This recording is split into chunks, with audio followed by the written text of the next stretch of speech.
The reality of so-called Obamacare is that it's anything but affordable for many. And joining us tonight to discuss the financial impact of the healthcare reform legislation is healthcare insurance broker Craig Gussin.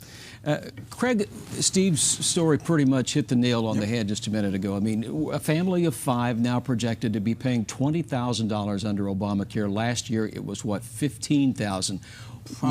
Probably even less than that. I would say less than 10. Yeah. What's going on here? The president promised things would be cheaper under Obamacare. Right. We're not seeing that. What happens is very simple. My average client will look at the rates going up and say, you know, I think I'll go to a higher deductible. So instead of having a $2,000 deductible, I'll go to a $5,000 deductible. I'll save $5,000, $6,000, $7,000 a year. And they're very happy with it. Well, come January 1st, 2014, the highest deductible allowed is $2,000. So I have a $2,700 deductible because I don't go that often. I mean, you know, guys don't go to the doctor a lot. So if I'm only going to spend a couple $100 a year in medical bills, it's worth it for me to save my money per month and pay it when I use it. Well, a lot of people do that. They have health savings account where they can put money in. It's like a medical IRA.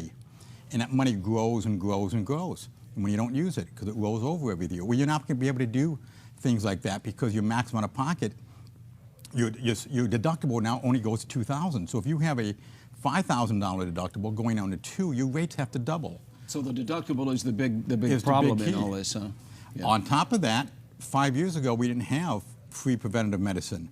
We didn't have free prescriptions for women to get their birth control pills. And the president came out, what, Saturday, and said, we're going to work out a plan where the insurance company is going to pay for the prescriptions. They're not going to pay for the prescriptions. They're going to increase all of our costs $10 a month, and that $10 a month is going to pay for every woman in America, whoever, to get, you know, their free prescription. Somebody always pays the difference. I know a lot of seniors are very concerned and worried about their medical care and their future under Obamacare. How is it going to affect them? What you're seeing is exactly what you just heard on your TV. Doctors are going to either retire or stop taking seniors because they can't afford the small amount of money they're going to get. They won't even pay their bills. So what happens is every time you hear the government say we're going to pay less money for Medicaid, less money to the doctors who take Medicaid and Medicare, that means the doctors are going to turn around and increase what they charge the insurance companies to make up the loss. So a lot of seniors, and we're all going to be there one day, are going to lose a lot of the doctors that we currently have because they're going to say we're not going to take it. And on top of it, as you just said, doctors are going to stop practicing medicine because they can't afford to even make a living. As I understand it, Obamacare, or at least a major part of it, kicks in next year. January 1st. January 1st. So what is the state of California doing right now to get things on track for that? How can people sign up? Where will they go to sign up? I mean, there's a lot of information that needs to be dispersed out there for the average person to know about. We had a meeting 2 weeks ago. We had all 8 of the top insurance companies there. And the question I asked them was, what health insurance plans will look like in October 1st, 2013, because it's required by law to have it up and ready. And they said, we don't know today because we haven't gotten all the answers from Health and Human Services. So nobody knows today what the plans will look like. I couldn't give you a guess of even what my plan would look like January 1st. Repealing Obamacare is a top conservative goal. It's never going to happen. How likely not? Never going to happen because there's a lot of good things. Kids are covered under parents till 26.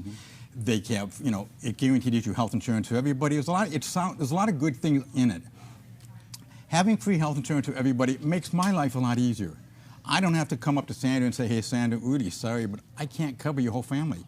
Now I get the whole family covered, but it wasn't done right. There's not enough incentive. If they're going to charge me $2,000 for a family of 4 not to have health insurance, and that's my fine, I might gamble and do that. And see what happens. And a lot of people may do that. We're hoping that what they do is they allow higher deductibles. One of the big keys that really happen, that's really going to affect kids, and nobody talks about it, is that the ratio between a 20-year-old and a 60-year-old is 5 to 1. So if a 60-year-old costs $500 a month, the 20-year-old costs $100 a month. That ratio has changed January 1st, 2014 to 3 to 1. We already know the 60-year-old is going to cost $500 a month. So now we're going to raise the rates on the 20-year-old to $175. Then when you add in the taxes and fees that the government has already given the insurance companies, which averages for family of four $65 a month, that's $800 a year. So $800 a year of the $20,000 is just that. Well, let's hope they get it worked out so we can all understand it, because we only have a short period of time. I know. All right. Craig Gussin, thank you for being with us tonight. Thank you, Craig.